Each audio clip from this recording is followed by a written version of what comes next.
요즘 최순실 게이트 때문에 박근혜 대통령 때문에 굉장히 나라가 시끄러운데요. 노무현, 김대중까지 제가 박근혜 건 아닌 것 같습니다. 대통령은 그 말로서 국정 운영 통치를 하죠. 비선 실세들이 이제 하나하나 양파 껍질 까듯이 일반 서민들의 애환 같은 걸 잘 모릅니다. 이거 잘못 온 것 같아요.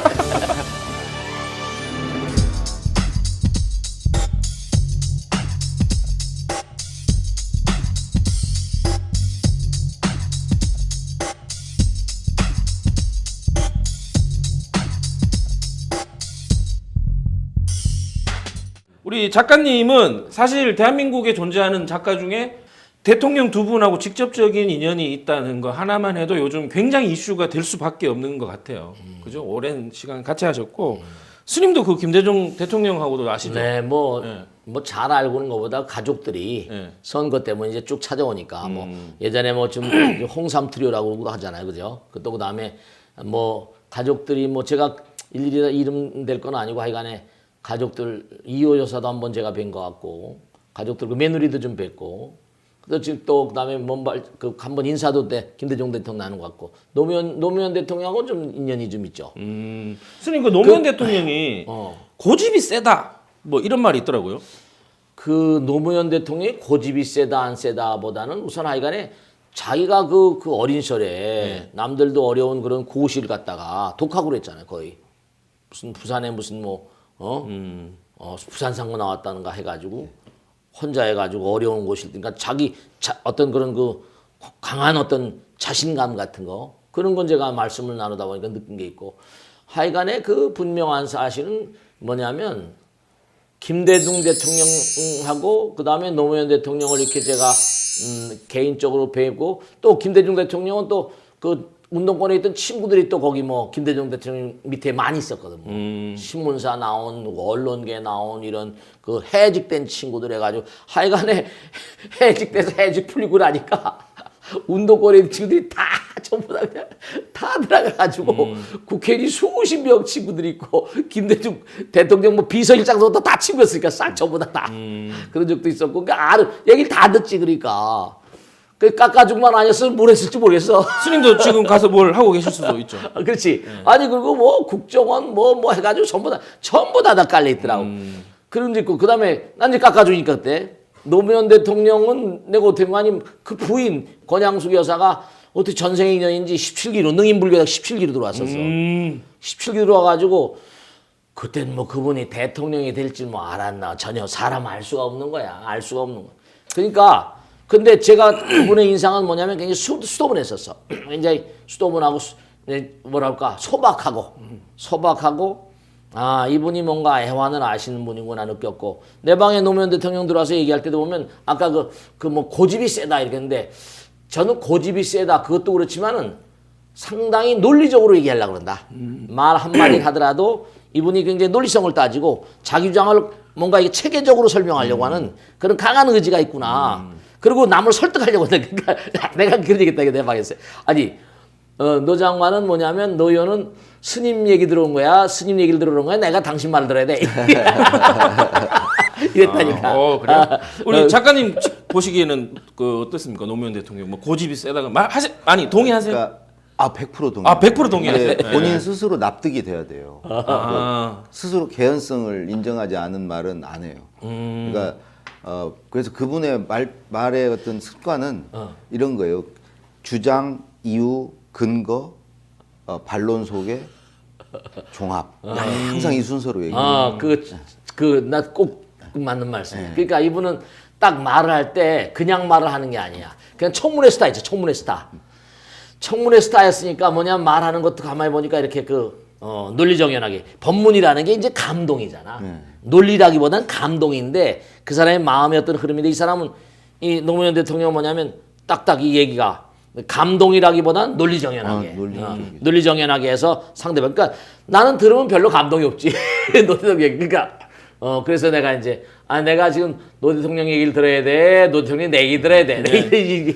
그러면 그렇게 자기 철학이나 어떤 체계화 있는 논리로 어떤 연설문을 작성을 하거나 글을 쓰시는 분인데 계속 옆에서 같이 있거나 메모를 하거나 말씀하시는 걸 기억을 한다고 해도 그분하고 똑같이 그분 생각대로 글 쓰기가 어렵잖아요. 아, 예. 그거는 방법이 있어요. 예.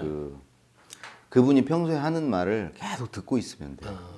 하루 종일 그분 말씀을 많이 하시니까 말씀하신 걸 좋아하고 말을 해야 본인 생각이 정리되고 생각이 나고 뭐 이렇게 생각이 발전하는 분이에요. 그래서 그분 말할 때는 이렇게 중간에 끊으면 안 돼요. 계속 누가 들어만 줘도 혼자 다 말하면서 정리를 해요.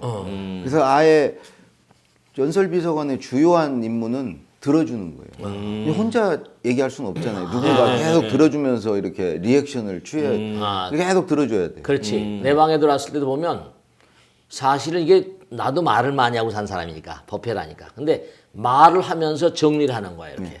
말하면 정리하니까. 근데 상당히 책을 많이 읽었구나 이 사람이. 상당히 책을 많이 읽었고 나름대로 경륜 있고. 내가 이제 지금도 기억이 나는 게 당신은 좀 독특한 사람이다. 왜 그 영남 사람이 호남에 붙어가지고 영도 호남 벼도 매일 떨어지고 난 지금도 그 사람 노선을 좀 뭐 사랑한다기보다 긍정적으로 보는 이유가 뭐냐면 난 뭐 정치도 워낙에 많이 하니까 왜 영남 부산 사람이어가지고 그쪽에 가서 그냥 그래가지고 매일 떨어지냐 했더니 그런 얘기를 하더라고. 뭐냐면 그 내가 상당히 좋게 본 게 뭐냐면 이 조그만 나라에 동서가 갈라져서 되겠냐 이거야. 내가 타산지석이라도 돼서 뭔가 될 수 있으면 말이지. 뭐 그 좋지 않겠냐 이런 스타일로 얘기를 하는 걸 듣고 근데 그게 결국은 뭔가 당신 노선은 좋다. 현재 지금 이 땅에 안 계시고 하늘나라가 계시지만 그 노선이 그 사람으로 하여금 대통령을 만들었죠. 만들었는데 그 사람이 결국 대통령이 돼가지고 그걸 견인불발의 의지로 모든 걸 뚫고 나가지 못하고 난 저렇게 된 건 난 그분이 안타깝다고 생각한 거예요. 예. 알겠습니다. 뭐 지금 뭐 노무현 대통령을 우리가 지금 평가하는 자리는 아니기 때문에. 자, 그러면 이번에 대통령 연설문을 누가 언제 뭐 이렇게 최순실한테 전달을 해줬냐부터 시작해서 뭐 청와대 안에 대통령을 가까이서 이렇게 근접하게 자주 볼 수 있는 사람이 과연 몇 명이냐부터 해서 누가 전달했느냐 이런 것까지 시끄러운데 그 근무하실 때 그 뭐 매일 늦게까지 야근하시고 옆에서 막 이렇게 뭐 그러셨어요? 예. 그건 뭐 그 생활이 아니 어떻게 돌아가는 거예요?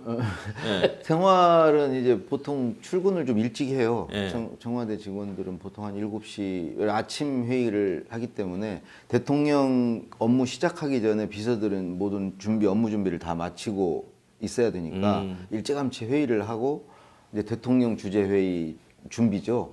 그걸 하기 때문에 일찍 출근하는데 연설비서관은 글쎄, 일주일에 한 이틀은 집에 못 갔던 것 같아요. 못 가요? 그래서 거기 침대를 하나 갖다 놨어요. 제 자리 옆에다가. 연설비서관실은 대통령 직무실 옆에 방이에요. 되게 가까이 있네요. 네, 그 청와대 저 본관 건물 나오는 거 있죠. 그 청기와 거기 안에 사는 사람이 그러니까 대통령하고 부속실장. 요즘에 이제 부속실 비서관이라고 계속 나오죠. 그 부속실장하고 연설비서관 우리 때는 그게 2층에서 거주하는 사람 다예요. 그다음에 아래층에 의전비서관, 그다음에 이제 경호인력 이렇게 있고 나머지 비서들은 전부 저 아래 이제 비서동에 멀죠, 따로 있어요. 걸어가면? 걸어서 한 20분, 25분 꽤 머네요. 거리에 있는 거니까 청와대 담장 안에만 있지 사실은 전혀 따로 있는 거나? 공간이 달라요. 노무현 대통령이 사실 유세 때 계속 내가 대통령이 되면 참모들과 복도에서 어깨도 부딪히고 삼겹살 파티도 하고 청와대에서 이러겠다 했는데 딱 들어가 보니까 비서들이 안 보여요. 그리고 본관에 비서들이 하나도 근무를 안 하니까 그래서 본관을 개조하려고 그랬어요. 그래서 이제 알아보니까 한 2년 걸린다는 거예요. 그래서 이제 비서들 올려서 이제 본관에 같이 근무를 하려고 그랬는데 2년간 임기 5년에서 앞뒤 1년씩 빼고 2년 뭐 보수공사 해버리면 그렇지. 임기 다 가버리잖아요. 그럼 이제 야근은 일주일에 2번 정도는 뭐 계속 하시는? 예, 그래서 이 시스템은 연설 비서관이 초안을 작성하고요. 그거를 부속실에 접수를 시켜요. 그러니까 부속실 비서관이 받아 이제 대통령께 전달하니까 전해주시는 분. 예, 그러니까 3명이 관여되는 거죠. 근데 이번에는 이제 부속실 비서관이 그거를 밖에다가 전달을 했다는 거 아닙니까? 그러니까 누군가 연설문을 밖으로 내돌렸으면 3명 중에 1명이에요. 대통령, 부속실 비서관, 연설 비서관. 근데 이게 모른다 하잖아요, 요즘. 연설비서관은 자기는 몰랐다고 하니까 예. 그게 말이 말이 되나요? 안 되는 거죠. 말이 안 되는 거죠. 말이 안 돼. 말이 되면 그게 그 사람은 4년간 투명인간으로 산 거죠. 그냥 없는 사람으로 산 거죠. 알겠습니다. 그러면 이제 한 이틀 정도 뭐 이렇게 야근하실 정도로 매일 이렇게 쓸 게 많은가 봐요. 준비하시고. 왜 그러냐면 대통령이 하루에 보통 적으면 2개, 많으면 3개 일정이 있어요. 그러니까 외부인 뭐 만나는 것뿐만이 아니고 네. 회의하는 것도 다 이제 일정이죠. 회의하고 이럴 때마다 대통령은 항상 말을 해요. 모든 말은 다 준비를 해드려야 돼요. 아, 어떤 말을 하더라고요. 그럼요. 연설을 하는 자리는 연설문 그걸 준비해드리고 일반 그냥 회의 때 말씀하는 건 말씀 자료라고 그래서 그것도 이제 연설비서관이 그 TF 팀장으로서 이제 다른 비서관실의 도움을 받아서 이렇게 하는 거기 때문에 매일 한 2-3개를 준비해드려야 되는 거죠. 뭐 쉬운 일이 아니네요. 뭐 날로 먹는 줄 알아요. 진짜 정말 어려운 일이네요. 아, 진짜 어려운. 그러니까 아니 어려운 일이라고 얘기하는 것보다 우리가 인생 자체가 말이잖아. 스님 근데 그 스트레스 때문에 지병까지 생기셨대요. 아, 그랬어요? 그럴 수도 있어. 왜냐하면 진짜로 중요한 게 우리가 그래도 말하는 게 소통이잖아. 그러니까 대통령도 그 어떤 자리 가서든 얘기하는 게 그게 곧바로 국민한테 얘기하는 거라. 예. 케이스 바이 케이스로. 그러니까 이게 항상 진짜로 지병 생길만 하지. 그러니까 이렇게 들을 때도 말씀하시고 이렇게 따라다니면 왜 예전에 고전 사극 같은 거 보면 이렇게 옆에서 계속 이렇게 따라다니면서 듣잖아요. 뭐 그렇게 안 보이게 이렇게 싹 따라다니면서 듣는 거예요? 이제 저한테는 대통령 말씀하신 다 녹음을 해서 예. 그 이제 그러니까 직접 옆에서 기록한 사람이 있어요. 아, 하시는 분이? 예, 이제 녹음하고 그럼 한 명이 누가 지켜봐야 돼요. 그러면 목소리만 녹음을 해놓으면 예. 녹음기만 갖다 놓으면 예. 여러 사람이 회의를 하는데 누구 발언인지를 모르잖아요. 아. 목소리. 그러니까 한 사람이 순서를 이렇게 정하면서 이름을 적어놔야 나중에 누가 말했는지를 알기 때문에 이제 그분이 대통령이 지시를 했어요. 연설비서관한테는 다 줘라. 그럼 제가 내 생각을 알아야 쓸 거 아니냐. 근데 말이 내 생각이니까 말을 들으면 된다. 쟤는 계속 내 얘기 듣고 있으라고 그래서 저는 낮에는 계속 듣고 있었어요. 근데 계속 들으면요. 뭐 도청하는 사람처럼 이렇게. 계속 들으면 제가 노무현인지 그렇지. 그렇죠. 이게 예, 그렇게 돼요. 그게 사상 개조하듯이 막 그죠? 그게 그런 거 비슷하죠, 스님 맞죠? 진짜 예. 뭐냐면 세뇌시키는 것처럼. 중국 정치사에 보면 중국 정치사에 중국 정치를 흔드는 게 환관과 내시라. 매일 같이 들으니까 그러니까 그 사람들이 꼭 황제처럼 그렇게 되는 거야. 영화 어떤 배역을 딱 뭐 누군가 이연걸이가 영화 배역을 맡아가지고 하다 보면 진짜로 뭐 자기가 죽는 배역을 맡으면 진짜 죽잖아. 그러니까 계속 몰입해서 하다 보면 하나가 된다. 그러니까 그 당시에는 제가 밖에 이제 친구들도 만날 거 아니에요. 네. 저녁 때 만나면은 저도 모르게 제 노무현과 똑같이 얘기를 하는 거예요. 술이 좀 사투리 취하면 술이 취하면 그 노무현의 어투로 그렇지. 노무현의 생각을 이렇게 얘기를 그렇게 저도 되는 모르게 거야. 하게 되는 거예요. 아, 그러니까 그 점이 훌륭했다는 거지. 지금 이제 문제가 박근혜 대통령이 그렇죠. 문제가- 그거죠. 네. 바로 그게 지금 그게 왜냐하면은 이게 참 안타까운 거라. 이게 왜냐면 원래 이게 예전에 고조 뭐 실록이나 이런 거 보면 했던 말 다 적혀 있잖아요.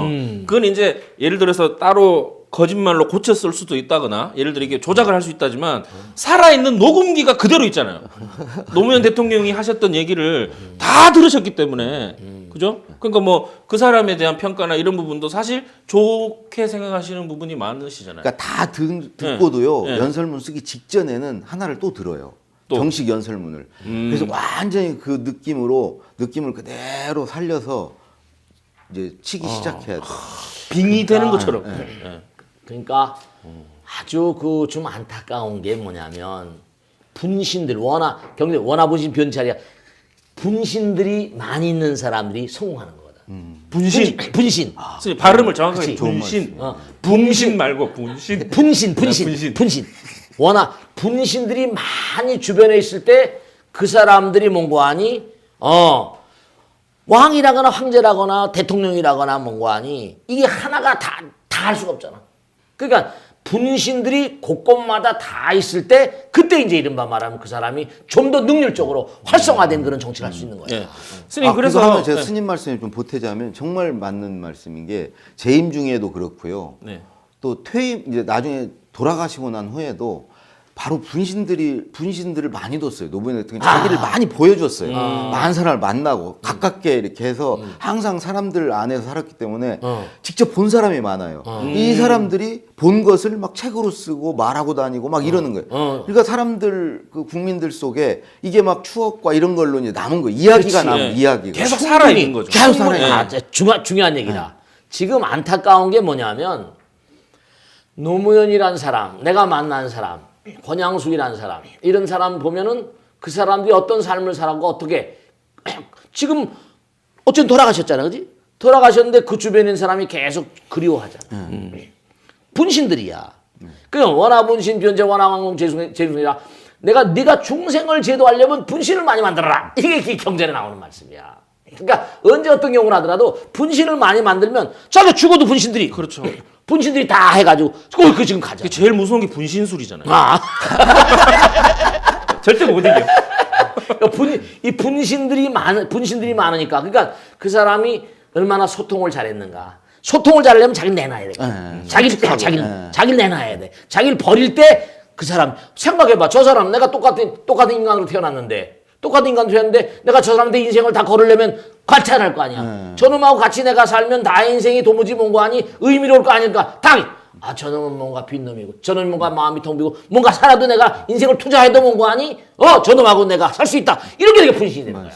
예, 그러니까 지금 얘기를 들어보면 우리 강 작가님 얘기를 들으면서 느끼는 게 뭐냐면 나는 뭐 얘기한 시간 짧고 그 마누라는 좀 알고 그러지만 분명한 사실이 그 사람 내 방에 와서 한 얘기를 딱 들어보면 다 이게 딱 하도 많은 사람이니까 만날 시간도 많이 없지만 만나보면 그 사람의 인생을 다 알게 되잖아. 하도 많이 만나니까. 근데 이 사람은 충분히 뭔가 아니 마음을 열고 맞습니다. 화통하게 탁 이거 하니까 그 사람의 분신들이 많으니까 지금 저렇게 하는 거야. 그럼 작가님은 김대중 대통령이나 노무현 대통령을 제일 잘 아시겠네요. 그렇게 김대중 생각하십니까? 대통령도 굉장히 소탈하신 분인데 주변에서 이렇게 에워싸고 이렇게 있어가지고 접근이 잘 안 됐어요. 가까이 그 시대만 하니까. 해도. 그러니까 김대중 대통령은 업적을 남겼고요. 노무현 대통령은 아까 말씀하신 대로 분신을 남기고 이야기를 남겼어요. 근데 이 후자가 훨씬 힘이 세요. 업적은 뭐 그거에 대해서 뭐 이렇게 오래 가지 않는데 오히려 그래서 저는 집에서도 생활할 때 이 가장이나 이런 사람은 뭐 이렇게 업적을 남기려고 하지 말고 자기를 다 이야기와 이런 걸 그러니까 이 자녀들과 가깝게 이렇게 생활하고 이렇게 자기를 잘 보여주고 자기 생각을 항상 말해주고 그걸 남기는 게 훨씬 자녀들한테 좋은 자산을 주는 거예요. 참 좋은 얘기야. 그러니까 중요한 게 뭐냐면 아들 딸들에게 뭘 이렇게 그냥 돈을 물려주고 뭐 이게 아니라 상속을 많이 할 생각이 그게 아니라 아들 딸들에게 마음을 줘야 돼. 마음을 물려주고 정성과 정신을 물려줘야 돼. 돈 줄 생각하지 말고 아이들에게 뭘 뭐 잘해주고 뭐 해달라는 이게 아니라 정말 마음을 그러니까 엄마 아버지들이 정말 마음을 아름다운 마음 그게 아름다운 마음이라는 게 일조에서 되는 게 아니거든. 그러니까 그게 분신들이 있어가지고 지금 해가지고 어쨌든 간에 나가고 있는 거죠. 그럼 작가님이 근데 그 쓰시고 하시면서 일하시면서 막 지병도 생기고 뭐 이럴 정도로 스트레스를 많이 받았다는 건데 직접적으로 이렇게 뭐 야단을 치거나 뭐 아니면 막 이거 뭐야 이게 뭐 이렇게 하신 거예요? 대통령이? 저는 원래 천성적으로 소심해요. 그리고 제가 이제 강단이 없어요. 항상 이렇게 눈치 보고 이게 강박 증세가 심해요. 강박. 원래 장이 약한 거 아니에요? 아니 그 결과로 이제 장이 나빠지고 이제 설사하고 이제 이런 건데 긴장하면. 근데 사실은 저는 연설을 쓰는 사람은요, 지 거 쓰는 거 아니잖아요. 지가 뭐 강단 있게 팍팍 쓰면 안 되잖아요. 남의 거 쓰는 거잖아요. 그래서 오히려 저같이 이게 강박을 가지고 어떻게든 안 혼나려고 이렇게 쓰는 자세가 옳지 않은가. 근데 갑자기 막 그 앞에서 막 말씀하시는데 구술을 하는데 막 갑자기 배 아프면 어떡해요? 그러니까 대통령이 이렇게 말씀이 좀 길어질 것 같다 싶으면 그때부터 이제 배가 아프기 시작해요. 이게 차를 타고 갈 때도 차가 막히면 배 아프거든요. 그 상황이 되면 더 그런 거죠. 저 뭐 길에 다닐 때 요즘도 그래요. 차가 꽉 막히면 배가 아파요. 근데 다행히 노무현 대통령은 뭐 구술을 하시다가 제가 대통령님 그러면요 갔다 온나 그러죠. 다녀와. 근데 이게 과민성이라는 게 신경이 과민. 이게 장청뇌청이라 예. 신경이 예민해지면 장이 나빠져. 장하고 두뇌는 이게 연결돼 있는 거야. 이게 대뇌, 여길 대뇌라고 이걸 복뇌라고 그래. 이게 시스템 도나 피드백이 되기 때문에 신경이 나쁘면 신경을 예민하게 쓰면 그 전 인구의 15% 정도가 과민성 대장증후군이야. 전부 다 줄줄 새는 게 전부 다 신경이 예민한 분들이야. 이런 분들은 진짜 참선을 좀 해야 돼, 기도라고. 네. 이런 좀 절을 해야 돼. 이거 뭐 이 자리에 그렇게 건 아니고. 네. 근데 내가 딱 하나 지금 노무현 대통령을 옛날 회고하면서 느낀 게 내가 뭐뭐한 정치인한테도 그런 얘기했어. 스님 어떻게 능인선이 커집니까? 그게 똑같은 얘기야. 당신도 커지려면 분신을 만들어라. 나는 이 능인선한테 나의 분신 같은 사람들. 그런 사람들이 다 한다. 예, 스님 지금 과민성 대장 얘기. 아, 네. 분신은 아까 끝났어요. 근데 스님 운동권 출신이시잖아요. 그렇지. 좋아요. 그러면 김대중 대통령, 노무현 대통령 둘 중에 두 분 누가 더 잘하신 것 같아요? 아니 지금 아까 업적이 좋으신 말씀이야. 김대중 대통령 업적이야. 네. 그리고 일종 너무 고생을 많이 한 일종 카리스마야. 그리고 노력가잖아. 직접 내가 이렇게 해도 정말 노력가야. 대단한 노력가야. 내가 그 김대중 대통령 그 도서관인가 뭐 보면 그 굉장히 그 독서량이 많아. 그리고 얘기를 딱 들으면 저 사람이 내가 중이니까 알잖아. 저 사람이 참 생각을 많이 하구나. 노무현 대통령은 이른바 말하면 인간성이 그러니까 김대중 대통령하고 노무현 대통령은 이 사람이 달라. 프레임이 다른 사람이야.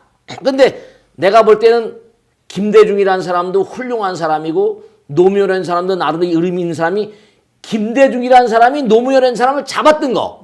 그게 하나 김대중이라는 사람의 그게 성공 요인이야. 선견이 있는 거죠. 그렇지. 선견지명이 있는 거야. 만약에 그때 노무현이라는 사람은 이게 잡지 못했다면 이건 또 얘기 안 되는 거야. 그렇죠. 그 사람의 복이야. 그렇죠. 그 사람의 복이야. 근데 판단을 딱 어떻게 할까? 그게 그 둘이 이제 뭔가 이게 연결되고 그리고 이른바 말하면 이 나라가 어쨌든 간에 이런 스타일로 그 지금 여러 가지 봐봐. 정말 권력이란 무상한 거다. 네, 무상하다. 그냥 한 방에 그냥 아니, 근데 스님 아무리 무상해도 그래도 떵떵거리고 살걸요. 아니야 그렇지 않아. 그럼 봐봐. 내가 옛날에 다 지나간 얘기지만 전두환 대통령, 노태우 지금 잘 살잖아요. 아니 잘 살아? 국민들이 그 사람 별로 생각하잖아. 지는 잘 살잖아요. 잘 살고 못 사는 거 그런 게 떵떵거리고 돈이 많고 이게 잘 사는 게 아니야. 그건 그렇죠. 그냥 마음이라는 게 나는 전두환이라는 사람 집에도 가보고 이순자 여사한테 초대도 받아보고 같이 얘기도 하고 막 이래봤으니까. 근데 그 사람은 내가 강남에 들어가서 그렇게 욕을 했거든. 쨘떡강이 나쁜 놈이라고 막 욕을 하고 있는데 같이 얘기를 하면서 나는 그 사람의 그 철학이 있대. 지금도 스님 그 대구에 고등학교 자기 거기 학교 체육대 찾아오면 진짜 막 줄 쫙 서가지고 난리예요. 지금도 전직 아직도. 대통령이잖아. 어쨌든 네. 간에 국민이 이해를 하잖아. 그러니까 중요한 건 뭐냐면 우리가 참 안타까운 게 박근혜 대통령이 어쨌든 나라의 어떤 그런 리더 아니라 리더인데 그게 어떻게 그냥 참 안타까운 게 그 최순실 뭐 해가지고 이렇게 돼서 이렇게 참담한 결과가 온다는 게 그게 제가 너무 스님 기억이 비극이야. 하나 나는 게요. 전두환 대통령이 그때 뭐 전재산 뭐 1,000원 있다 그랬나? 뭐 하여튼 뭐 그랬죠. 2,000원 있다 그랬나? 29만 원. 2,000원. 뭐 하여튼 뭐 그랬어요. 그리고 그때쯤인데 이제 그 고등학교 전날 전야제 홈커밍 데이를 대구에 뭐 호텔에서 했어요. 제가 사회를 봤거든요. 근데 이제 사회를 봤는데 그 행사 시작하기 몇 시간 전부터 이제 막 분주하면서 이제 우리 스태프들은 먼저 와서 세팅을 하고 있으니까 저는 가서 시나리오 보고 있는데 VIP 왔다는 거예요.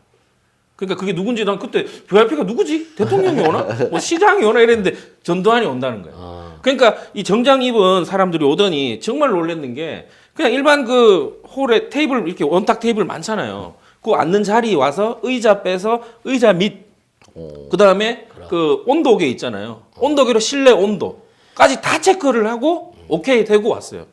그러니까 그 사람도 아직 그렇게 산다니까요. 결국 그렇게 돼도 그렇게 잘 살아요. 아니 나도 갑자기 말이지. 네.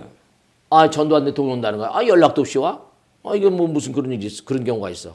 근데 갑자기 그냥 막 세단이 30m가 들이치는데 뭐 다 오는 거야. 안현태, 장세동, 뭐가 이종구 그냥 그 왜 왔는지 난 왜 왔는지 이유를 몰랐어. 이왕 뭐 얘기 나왔으니까. 잘못 온 거 아니죠? 왜 왔나 했더니 근데 그 수화했던 사람이 네. 나한테 불교대 공부를 한 거야. 아, 공부를 해가지고 내가 그냥 막 케이스가 나올 때마다 쨘또강이 나쁜 놈이라고 매일 했거든. 너무 고통스러운. 그럼 스님 무서웠겠네요. 그 사람 오니까 막 그러면 아니에요. 무서운 게 아니라 갑자기 딱 들어서 그 내 방에 따서 그래서 어떻게 오셨냐 했더니 스님이 내 욕을 그렇게 한다며? 헤어스타일도 비슷하게 해가지고. 이게 비슷하잖아, 그지? 스님이 내 욕을 그렇게 한다며? 그래서 내가 아니 그 뭐 욕을 할 만하니까 하죠. 뭐 이렇게 된 거야. 근데 내가 내 방에 꽉 나라를 다스리고 꽉 찼어. 딱. 그래서 이제 차 마시고 하면서 이제 얘기하는데 뭐라고 하는 거 아니?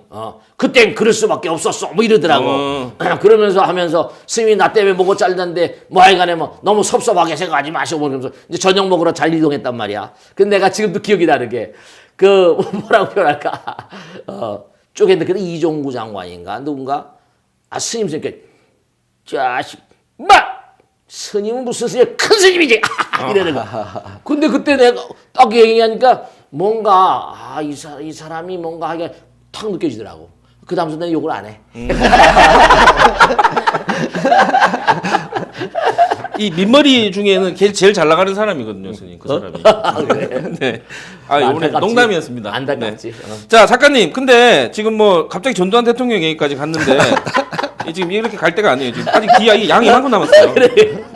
집에 못 가겠는데 이거. 그래. 근데 그때 노무현 지금 요즘 뭐 하야하라 막 이렇게 시끄러운데 그 옆에 이제 비서관들이 그 대통령을 바라볼 때 심정은 또 어떨까 이런 생각도 드는 생각이 들거든요. 그때 어떠셨어요? 노무현 대통령 당시 때 탄핵 때 지켜보실 때. 막상 뭐 이런 말을 해서는 안 되지만 네. 딱 아니 그거 괜찮아. 직무 정지가 됐다 그러니까 연설문 안 써도 되겠구나. 이거 참. 제일 먼저 생각이 네. 들고요. 밖에서 이제 그 서울시청 광장에서 그 탄핵에 반대하는 집회가 네, 계속 네. 있었잖아요. 네. 촛불도 보이고 뭐 소리도 들리고 하는데 되게 미안하더라고요. 저분들이 내 자리를 지켜주려고 저렇게 고생을 하고 계시구나. 정말 미안했어요. 네. 나는 막상 근데 못 나가게 했어요. 청와대 직원이 거기 참석하면 그게 불법이에요. 근데 가지는 못하지만 마음으로 정말 이제 후원을 했는데 근데 그 고건 총리가 이제 대신했잖아요. 대행을.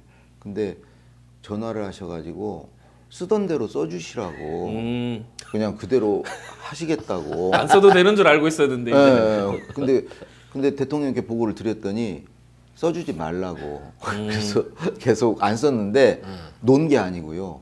그때 더 죽는 줄 알았어요. 왜 그러냐면 다른 업무가 없으시잖아요. 네네. 계속 글만 쓰시는 거예요. 저를 붙들고. 같이. 네. 그때는 어떤 글 쓰신 거예요?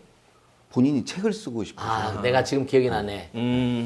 필생에 그게 책을 쓰고 그치. 네. 그분이 난 그 책이 근데 출간이 됐나요? 안 됐죠. 그게 그렇지. 이제 유시민 장관이 그 남긴 좀 글 쪼가리 갖고 이제 진보의 미래라는 책인데 그 냈는데 그게 이제 조금씩 써놓은 거예요. 네.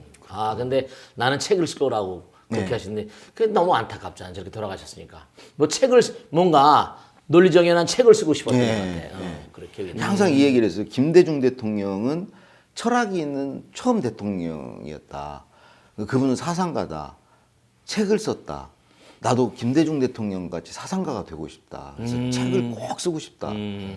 그랬는데 나중에 이제 뭐 형이 돈을 받고 막 이런 게 이제 나오니까 내가 책을 쓴들 누가 읽어주겠는가 내 책을. 그러면서 이제 안 쓰겠다. 마지막 남긴 글에도요. 다 남에 대한 배려예요. 남들이 나 때문에 고통이 컸다. 앞으로도 얼마나 더 클지 모른다. 미안해 하지도 마라. 뭐 슬퍼하지. 근데 자기의 말이 딱 한 줄 있어요. 거기에 책을 읽을 수도 글을 쓸 수도 없다. 근데 아무것도 할 수 없다는 거네. 그러니까 이게 유일하게 하고 싶은 거고 이게 다인데 이걸 할 수 없는 거예요. 해봤자 아무도 읽어주는 사람도 없고. 그러니까 결국은 그런 선택을 하는데 이게 굉장히 영향을 미친 거죠. 굉장히 그 뭐라 해야 되지? 자기 양심에 대한 가치가 훼손된 걸 못 견디는 분. 그러니까 도덕적 신뢰가 무너진 거에 대해서 그럼 그게 끝났다고 생각해버려요. 무결한 내가 지금 판단할 때는 마음이 고결한 사람이야. 그 사람 네. 칭찬하고 안 칭찬하는 것보다 마음이 고결한 사람이라. 근데 사실은 너무 깨끗한 물에는 스님 뭐 이렇게 물고기가 못 산다고 얘기도 하잖아요. 그런 얘기가 있지만 예. 근데 그건 우리가 하는 너무 얘기고, 안타깝습니다. 우리가 하는 얘기고. 알겠습니다. 작가님 그러면요 지금 만약에 지금 현재 이 정권의 연설 비서관이다. 지금 탄핵하야 막 이러고 있는데 사과문 쓰면 뭐라고 쓰고 싶으십니까? 평가 좀 해주세요. 사과의 전제는 예. 실체적 진실, 사실대로 다 얘기를 하는 거예요. 이실직고 하는 거죠. 근데 그게 없어요. 그 뭐 대충 넘어가는 식이에요. 그냥 뭐 도와줬고 그래서 뭐 이런 식인데 순수한 마음으로 뭐 근데 그거를 다 까서 얘기를 해줘야죠. 그리고 그런 사실의 바탕 위에서 그래서 이 대목은 내가 잘못했다 이렇게 해야 되는데 일단 그게 없고요. 앞이 없고 네. 그 다음에 노무현 대통령이 항상 사과를 하면 자기 책임을 어떻게 지겠다는 얘기를 반드시 했어요. 아 책임을 뭐 재신임을 묻겠다든가 뭐 항상 이런 얘기를 했는데 그 대목도 이제 사실은 이제 분명하지 않고 이제 그런 것들이 좀 사과로서 요건이 좀 불충분하지 않나. 그럼 스님은 네. 그 박근혜 대통령이 만약에 찾아오면 어떤 조언을 해주고 싶으세요? 뭐 찾아올 리도 없지만 요즘에 찾아온다고 한다면 말이지 뭐 스님들도 만나고 하긴 하더만 마음이 많이 착잡하시고 답답하시고 괴로우시겠지. 네. 이제는 정말로 살시성인의 마음이랄까? 이제는 뭐냐면 국민을 생각하는 마음으로 국민이 왜 괴로워하는가? 국민들의 마음을 어떻게 하면 편케할 수 있을까? 그걸 좀 뭔가 유념하셔서 그렇게 말씀하시고 행동을 하면 그게 뭔가 활로가 열리지 않을까? 네. 그런 생각이 문득문득 들어요. 근데 꼭 하나 당부드리면 절대로 그렇지 않으시겠지만 엄한 생각 절대로 하지 마시라는 거. 끝끝내 몽고하니 잘 돌파해 가시라는 그런 말씀을 드리고 싶습니다. 네. 아무튼 그동안 지대말에서 그 직접적으로 표현을 못하고 이렇게 빙빙 돌려서 뭐 윗분, 윗선 뭐 이렇게 표현을 했었는데 오늘 뭐 대놓고 그냥 이렇게 얘기를 하니까 뭐 좀 시원해요. 근데 스님 저희 아니, 잡혀가는 거 아니에요? 아니. 스님하고 저 같이 잡혀가는 거 아니에요? 왜냐하면 다른 거보다 스님 너무- 힘백 좀 많죠? 너무 이 나라 자체가 위중한 상황이라. 네. 난 딱 뉴스를 볼 때 계속 우리 대통령 뉴스가 나가면서 이 뉴스가 전 세계로 가잖아. 거기다 무슨 힐라리가 무슨 코미라고 하는 FBI 국장이 뭐 어쨌다라고 하잖아. 지금 전 세계 하나니까. 근데 박근혜 대통령 계속 얘기가 나오니까 뭔가 이게 미국 대통령 선거에도 영향력을 행사한 게 아닌가. 그런 직감이 막 오더라고. 그래서 이게 어떻게 될까 싶은데 어쨌든 간에 나라가 상당히 위중한 상황이고 그렇지만 제가 국민들을 우리 지광스님 뭐 대한민국을 말한다라고 하니까 꼭 말씀드리고 싶은 건 모든 먹구름은 흘러가는 겁니다. 먹구름은 흘러가는 겁니다. 국민 여러분들 정말로 꼭 당부드리겠는데 너무 괴로워하지 마세요. 네. 아무튼 뭐 우리 스님이 자주 말씀하시는 인과응보, 자업자득 뭐 이런 것들만 보더라도 뭐 지금 이런 사태는 뭐 예견된 일이 아니었나 하는 생각이 예견된 들어요. 일. 좋은 말 했네. 예견된 일이었던 거야. 네, 상자로 받아주십시오.